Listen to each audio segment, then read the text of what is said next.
Hello everyone, আজ আমি আপনাদের দেখাবো মজার একটি রেসিপি লাল শাকের রান্না। তো চলুন শুরু করা যাক। প্রথমে আমরা হাঁড়িতে কিছুটা সয়াবিন তেল দিয়ে দিলাম। এরপর মিডিয়াম সাইজের দুইটা রসুন কেটে কুচি করে নিয়েছি, এই দুইটা দিয়ে দিলাম এবং সাথে একটি পেঁয়াজ দিয়ে দিলাম মিডিয়াম সাইজের। এরপর 5টি কাঁচামরিচ, আপনি যেমন ঝাল পছন্দ করেন তেমনটা দিবেন। তো আমি এখানে 5টি কাঁচামরিচ দিয়ে দিচ্ছি। আচ্ছা, এরপরে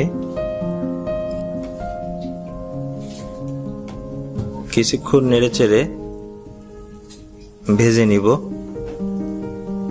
তো একটা বিষয় বলতে ভুলে গিয়েছিলাম, যা হলো লাল শাকগুলোকে সুন্দর করে ধুয়ে নিতে হবে, কারণ লাল শাকে প্রচুর পরিমাণে বালি থাকে। ভালো করে ধুয়ে পানি ঝরিয়ে তারপরে আমি শাকগুলোকে পাশে রেখে দিয়েছি। একটু পরেই ভাজা হয়ে গেলে তো আমি লাল শাকগুলোকে দিয়ে দিব। একটু অপেক্ষা করি। এবার আমরা শাকগুলোকে ভালো করে চেপে চেপে হাঁড়িতে যতটুকু পরিমাণ ধরে অতটুকু পরিমাণ আমরা দিয়ে দিব। যেহেতু আমি ছোট সসপ্যানে রান্না করছি, তো আপনারা যারা বড় সসপ্যানে বা বড় হাঁড়িতে রান্না করবেন সেক্ষেত্রে একটু ভিন্ন ব্যাপার, তখন আপনারা সবগুলো একত্রেই দিয়ে দিতে পারবেন। অল্প পরিমাণে যদি না ধরে সেক্ষেত্রে কিছু লবণ ছিটিয়ে দিতে পারেন, সেক্ষেত্রে একটু কমে যাবে কিছুক্ষণ ওয়েট করার পরে ঢেকে রাখলে।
মাঝে মধ্যে একটু নেড়েচেড়ে দিব।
আমাদের রান্না অলমোস্ট শেষ।